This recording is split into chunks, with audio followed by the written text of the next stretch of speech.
Emotet was one of the most professional, long-lasting, and dangerous cybercriminal operations ever seen. It started off life in 2014 when it was stealing people's banking information. Later on, it developed into a kind of free-for-all where cybercriminals of all different kinds would use it to install other malware, such as ransomware or remote control tools. But then earlier this year, it all came crashing down when an international cyber police operation pulled the plug on Emotet. In the Ukraine, they even managed to find an individual they believed to be running the operation. So how did Emotet get so huge, and what can we learn from its rise and fall?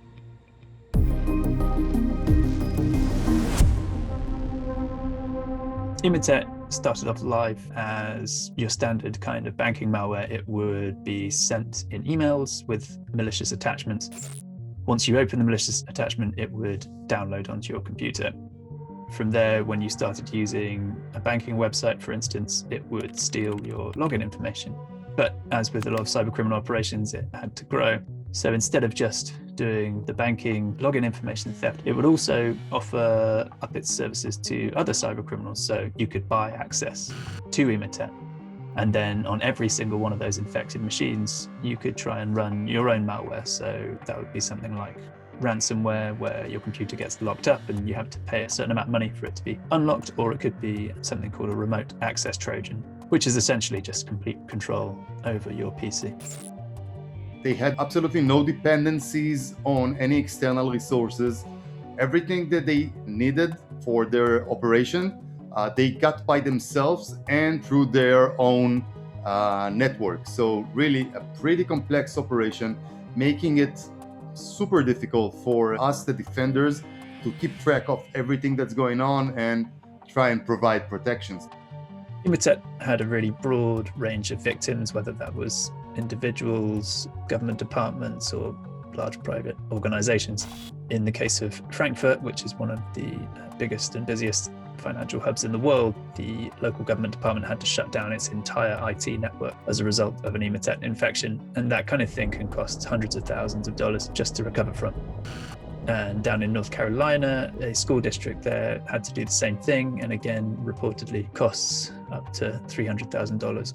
According to the Ukrainian police, the global damages caused by Emotet were up to $2 billion. The entire cybersecurity community and all the security vendors are really well aware of this kind of threats, and they are trying their best, we included, to track them down one by one, to understand all their activity and provide some solutions that can be, used by companies. It took 2 years for police to come together and take down Emotet. During that time, they had spent hours and hours sifting through all the data that they had in order to essentially map out the Emotet network. That helped them zero down on which servers were the ones that were really key to running the whole operation.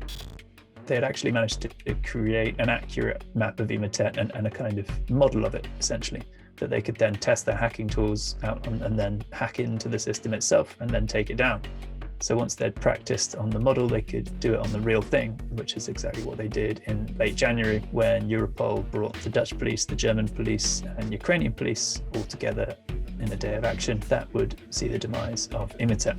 Whilst they were hacking into the server and shutting it down, in Ukraine, they were raiding the house of an IT professional who is believed to be one of the key administrators of Emotet. The chances that we will see that again are unfortunately very high. The thing is, that cybercrime, it's an economic ecosystem. People are doing that for business, not for fun. And so if one product is off the shelf, you can rest assured that another product will take its place very quickly. And even today, we already see some of the other competitors trying to take Emotet's place and definitely getting bigger. It's definitely not the end of botnets. It's just a minor bump for cybercrime. Give it enough time and it will jump back up, whether it will be Emotet or anyone else. If you ask me what's the best method of protection, just be aware. Make sure you know which emails you open and if it's a valid email or if you know the sender. And if you don't, try your best not to click any links and be very, very cautious about it. If you manage to practice that correctly, you will be 99% protected against threats like Emotet.